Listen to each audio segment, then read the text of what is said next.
दोस्तों, आपका हमारे YouTube चैनल में स्वागत है। पर व्यू देने के लिए हमारे साथ निर्मल बंग से कुणाल जी हैं। हम लोग जब गोल्ड की बात करते हैं और गोल्ड में डायरेक्शनल तेजी या मंदी होने वाली है, उसको कैसे फोकस करते हैं, वो सब मेथोडोलॉजी की बात करते हैं। तो ट्रेडिशनली टेक्स्ट बुक पे जितनी भी थियरीज है, वो सब theory over a period of time कभी ना कभी फेल हुई है। उसका बेस्ट एग्जांपल मैं आपको शेयर करने चाहूंगा। जैसे gold is a hedge against inflation, बराबर है। सो जब इन्फ्लेशन बढ़ता है तब गोल्ड के प्राइसेस बढ़ते हैं। So we have seen the completely different scenario. जब यूएस में इन्फ्लेशन लगातार बढ़ रहा था तब गोल्ड के प्राइसेस लगातार नीचे आ रहे थे।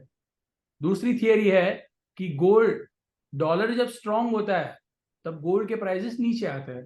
सो हमने बहुत बार ऐसे भी पीरियड्स देखे हैं कि गोल्ड डॉलर इंडेक्स बढ़ रहा है और उसके साथ गोल्ड के प्राइसेस भी बढ़ रहे हैं। इन्वेस्टमेंट डिमांड कभी कभी कमजोर रही है, तभी भी गोल्ड के प्राइसेस बढ़े। कभी कभी ऐसा होता था कि सेंट्रल बैंक गोल्ड बाय कर रहे हैं और फिर भी गोल्ड के प्राइसेस नीचे आ रहे हैं। सो ऐसा क्या है, what is basically a simplest way to predict gold prices? So मेरे हिसाब से दो चीज है जो गोल्ड प्राइसेस को डिटरमाइन करती है। One is fear. इकोनॉमी में जब फियर बढ़ता है तब गोल्ड के प्राइसेस, वो इकोनॉमी में रिसेशन, डिप्रेशन, क्राइसिस, जियोपॉलिटिकल कोई ना कोई फियर बढ़ने से गोल्ड में प्रीमियम बिल्ट होने लगता है, बराबर है। That is one of the big reason why gold prices moves up और डाउन। जैसे कोविड-19 क्राइसिस आई थी, लोग जाके गोल्ड ज्वेलरी बाय नहीं कर रहे थे, लोग जाके गोल्ड बाय नहीं कर रहे थे, बट गोल्ड के prices, because there was so much fear in the system, people started accumulating gold and gold prices shot up. Second जो रीजन है, जो जिसके ऊपर मैं बहुत ज्यादा एम्फेसिस कर रहा हूं और उसका बहुत ज्यादा इंपॉर्टेंस है, 2008 के बाद पूरा मार्केट चेंज हो गया है। जो मार्केट के जो ट्रेडिशनल फंडामेंटल्स थे वो चेंज हो गए। क्यों? क्योंकि after 2008 Lehman brother crisis, there is no stop for central banks. Central banks को कोई रोकने वाला नहीं है। वो यूरोपियन सेंट्रल बैंक ले लो, वो द फेडरल रिजर्व ले लो, या बैंक ऑफ जापान ले लो, या स्विस बैंक ले लो, जब मन चाहे जितना चाहे इतना प्रिंट करते जा रहे हैं।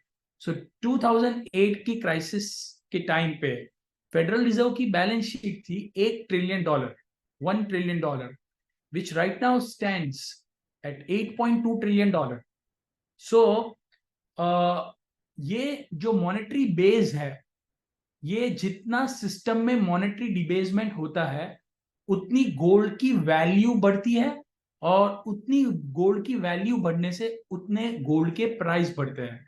सो अगर आप देखेंगे जो मॉनेटरी डिबेसमेंट लास्ट 2008 से लेके 2023 तक जो सिस्टम में हुआ है, वो हिसाब से, वो मैट्रिक्स पे गोल्ड के प्राइसेस बहुत ज्यादा अंडर वैल्यूड है, as per our report, as per our theory. So the theory is that 1970 में जब ब्रेटन वुड सिस्टम को एबोलिश किया गया। So what was the system? पहले सिस्टम क्या था, ये गोल्ड की तेजी के लिए समझना बहुत जरूरी है। So earlier the central banks can print the currency on the basis of how much amount of gold they are having in their treasury. So ये जो स्टैंडर्ड था वो निकाल दिया गया 1971 के बाद। सो जब से ये ब्रेटन वुड सिस्टम, ये जो स्टैंडर्ड निकाला गया, उसके बाद कोई भी सेंट्रल बैंक के पास लिबर्टी आ गई, वो कितना भी कभी भी चाहे। सो ये जो मॉनेटरी सिस्टम है इसे फ्रैक्शनल रिजर्व सिस्टम कहते हैं, जहां पे फेडरल रिजर्व और गवर्नमेंट के बीच में डीलिंग होती है। फेडरल रिजर्व करेंसी प्रिंट करके गवर्नमेंट से बॉन्ड लेके अपनी बैलेंस शीट पे रख देता है। वो जितना वैल्यू का बॉन्ड लिया, उतने बॉन्ड की वैल्यू की लिक्विडिटी सिस्टम में प्रिंट करके सिस्टम में डाल दी। इतनी लिक्विडिटी मार्केट में आ गई। पहले क्या होता था, अगर $1 बिलियन का लिक्विडिटी उनको छापना है तो उनके सिस्टम में $1 बिलियन का गोल्ड होना चाहिए। अभी जैसे फेडरल रिजर्व की $8.2 ट्रिलियन की बैलेंस शीट है, सो उतना गोल्ड, उतनी वैल्यू का गोल्ड उनके पास होना चाहिए, विच इज नॉट देयर। सो ये जो पूरी सिस्टम थी, ये सिस्टम पूरी तहस महस हो गई। The most important and interesting fact I want to share with you all is, जब गोल्ड ने 2011 में, जब $300 का भाव था 2000 में, और 2012 में $1800 का हाई मारा, जब गोल्ड ने $1800 का हाई मारा था, प्लीज ट्राई टू अंडरस्टैंड, वो टाइम पे फेडरल रिजर्व की बैलेंस शीट थी $2.8 trillion. So when Federal Reserve's balance sheet expanded from $500 billion in 2007 to $2.8 trillion in a matter of 4 years, gold prices shot up to $1,800. So उसके बाद क्या हुआ, बहुत interesting है. उसके बाद ये हुआ 2013-14 में फिर से फेडरल रिजर्व ने प्रिंट करना स्टार्ट किया और 2.8 से इनकी बैलेंस शीट $4.5 ट्रिलियन हो गई. फिर पर वो टाइम पे उन्होंने इंटरेस्ट रेट जो 0.25 थे वो बढ़ाना चालू किया, तो गोल्ड के प्राइस में हमने करेक्शन देखा. तो गोल्ड के प्राइसेस अगर आप देखेंगे तो ये दौरान धीरे धीरे धीरे धीरे नीचे आने लगे. इंटरेस्ट रेट 0.25 2015 में था, जो बढ़ के 2018 में 2.5% हो गया. सो गोल्ड के प्राइसेस एक बार नीचे में $1,300 $1,150 भी नीचे लो लगा दिए, पर बैलेंस शीट तो उधर का उधर ही था, बैलेंस शीट बढ़ रहा था. सो वो जो लॉजिक था कि बैलेंस शीट के हिसाब से, मॉनेटरी बेस के हिसाब से गोल्ड के प्राइसेस अंडर वैल्यू ही थे, तो फिर से गोल्ड बढ़ गया $1,150 से. फिर से हमने देखा 2018-19 में गोल्ड के प्राइसेस फिर से $1,700 हो गए. Why? Because it was under value as per the monetary debasement. जितनी करेंसी डिबेस हुई वो हिसाब से गोल्ड आपको सस्ते में मिल रहा था. तो फेडरल रिजर्व ने 2017 में डिसाइड किया कि उनकी बैलेंस शीट वो कट करेंगे. सो उन्होंने अपनी बैलेंस शीट कट की $4.55 ट्रिलियन से $3.8 ट्रिलियन. $700 बिलियन की उनकी बैलेंस शीट कट हुई इन हाउ मच पीरियड? रफली इन 1.5-2 years, 2 साल में. हर महीने 50 बिलियन 80 बिलियन निकालते थे. वो टाइम पे गोल्ड प्राइसेस फिर से घट के $1,400 आ गए, क्योंकि उनकी बैलेंस शीट वो कम कर रहे थे. जब फेडरल रिजर्व अपनी बैलेंस शीट कम करते थे तब गोल्ड के प्राइसेस नीचे आते थे, क्योंकि मॉनेटरी बेस जो एक्सपांड हुआ था वो डिक्रीज हो रहा है. पर हुआ यू कि बाद में आ गया कोविड-19 क्राइसिस और यूएस या वर्ल्ड की पूरी इकोनॉमी इन्फ्लेशन नहीं डिफ्लेशन में, डिप्रेशन में जा रही थी. हर एक क्रूड के भाव नेगेटिव $0, कॉपर के भाव $5,000, ऑयल के भाव, गैस के भाव, एग्रीकल्चर कमोडिटी के भाव, सब चीज एक ऐसे लेवल पे आ गए क्योंकि कंजम्पशन ही बंद हो गया था. आफ्टर 100 years हमने पेंडेमिक देखा था.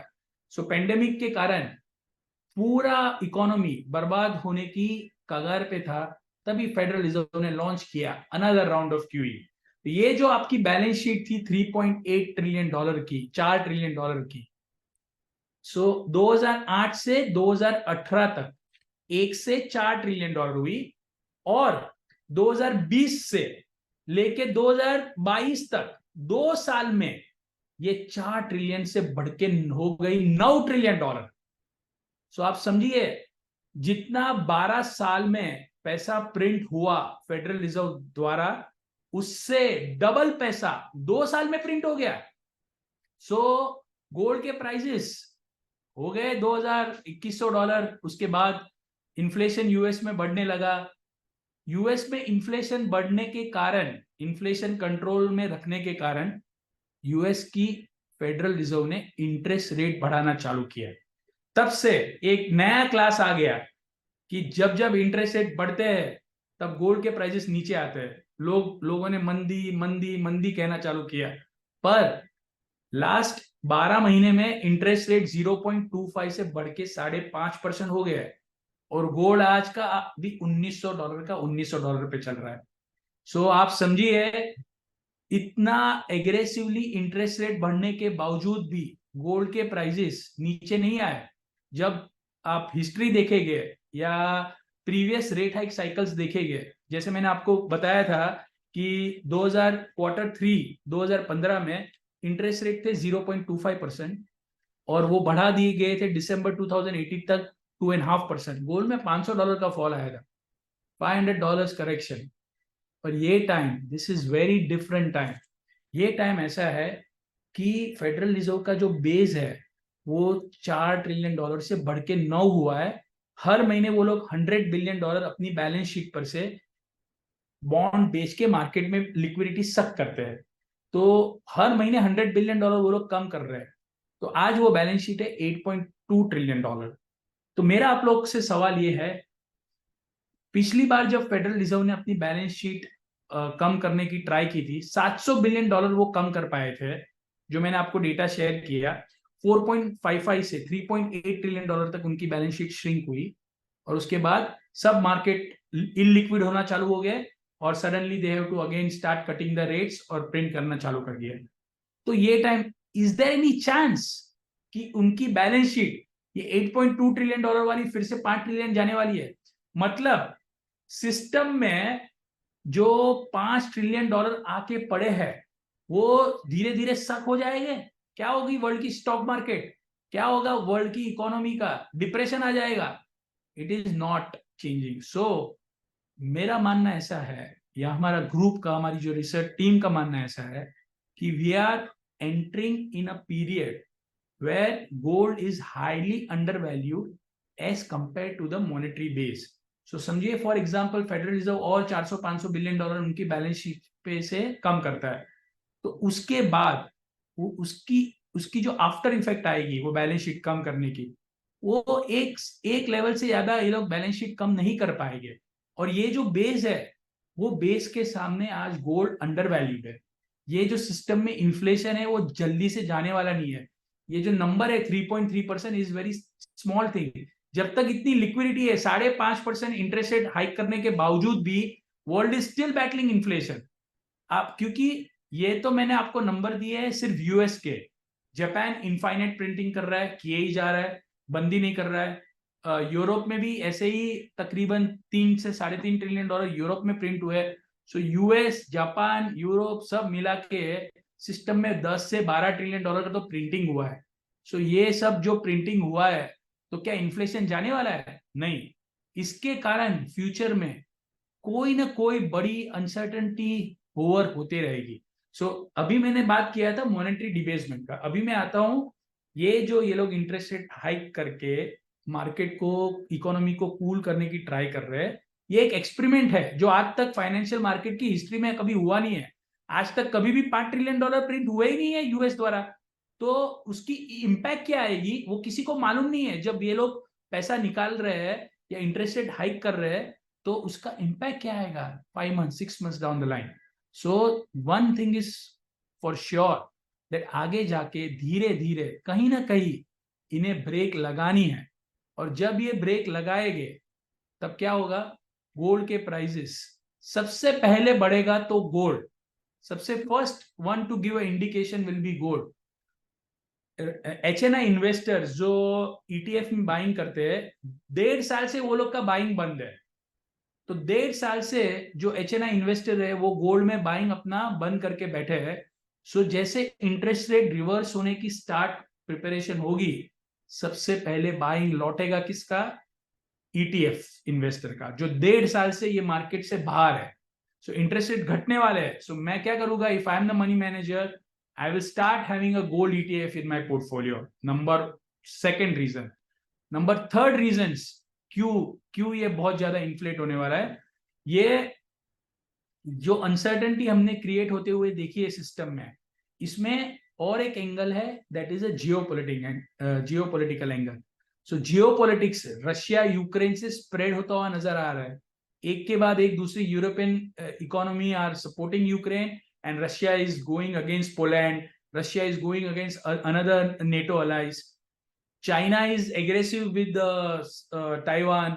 So ये पूरे जो कम्युनिस्ट नेशंस है, ये they are getting on one side, और दूसरी साइड पे नेटो अलाइज और साउथ को ताइवान है या कोरिया है, ये सब सफर कर रहे हैं दूसरी कंट्री के एग्रेशन से। सो जियोपॉलिटिकल लैंडस्केप ऑलरेडी दिखा रहा है, we are already in a cold war scenario.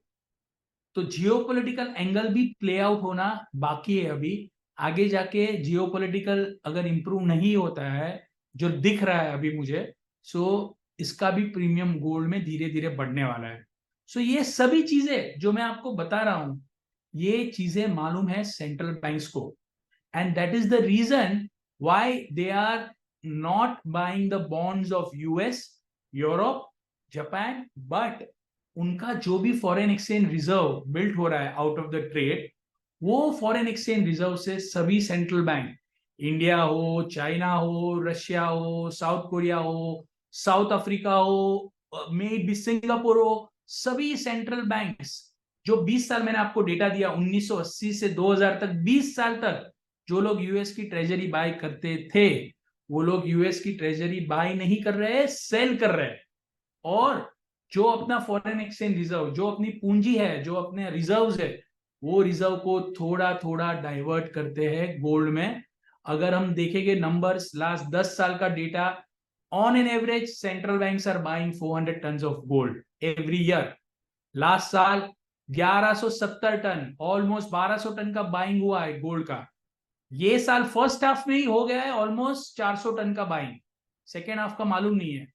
सो मैं कंजर्वेटिवली अज्यूम करता हूं ये साल भी 800 टन का गोल्ड सेंट्रल बैंक बाय करेगी। सो एक साइड पे ज्वेलरी डिमांड, ईटीएफ की डिमांड जहां पे स्लो है, यहाँ पे सेंट्रल बैंक के लिए प्राइस इंपॉर्टेंट नहीं है। सेंट्रल बैंक को अपने आप को हेज करना है। कल उठ के डॉलर कोलैप्स हो गया या कल उठ के कोई भी क्राइसिस आएगी तो वो लोग करेंगे क्या? अगर अगर उनके पास गोल्ड का रिजर्व नहीं है तो वो अपने आप को क्राइसिस से कैसे बचाएंगे? सो अगर सेंट्रल बैंक को ये बात समझ में आ गई है तो हम कब समझेंगे ये बात?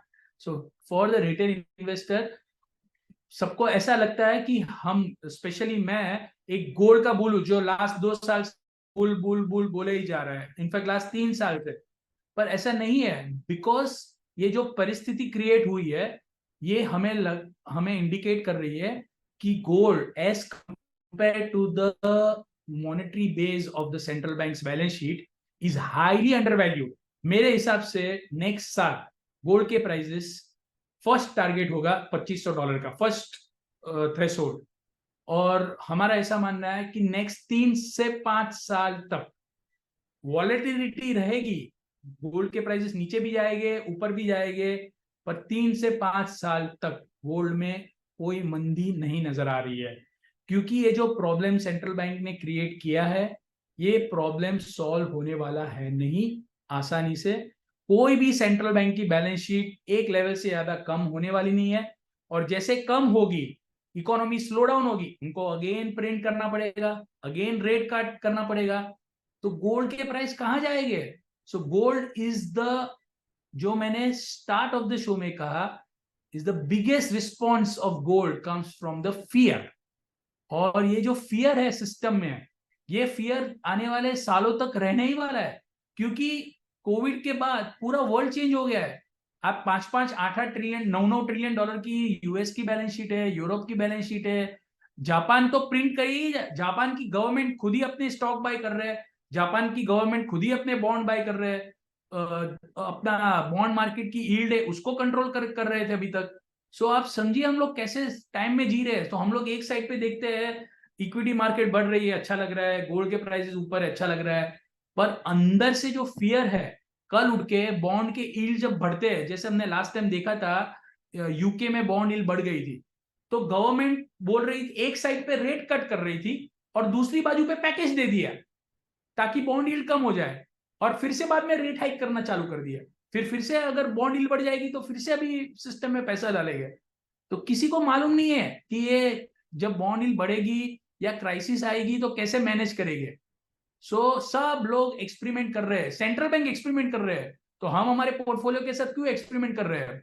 सो हमारा जो पोर्टफोलियो है उसका 20% गोल्ड में होना चाहिए आज की तारीख में। अगर मेरा व्यू गलत जाता है तो भी गोल्ड $100-200 से नीचे नहीं जाने वाला है। ऐसे टाइम में गोल्ड के प्राइजेस, हमारी राय में, मैं बहुत बोल्डली आप लोग को समझाना चाहता हूं, आप हमारे जो सभी दर्शक है वो, कि ऐसे टाइम पे गोल्ड $50-100 का मंदी अगर हो भी जाता है तो डरना नहीं चाहिए। This is the time gold is must in your portfolio, because nobody knows what is going to happen with the financial markets, what kind of uncertainty, what kind of crisis, what kind of geopolitical situation क्या आने वाली है, किसी को मालूम नहीं है। So gold is a strategic investment. Gold is in a structural bull run. और मेरे हिसाब से ये बहुत वैल्यूड है। आने वाले 3 से 5 साल में जो $1800 का बेस है ये चला जाएगा। ये जो 50 लेवल्स हम है वो हमें नहीं मिलने वाले हैं। We are going much higher. So मैं रिकमेंड करूंगा आप लोग को, please go through our report and try to capitalize on the big bull run which is going to start in years to come.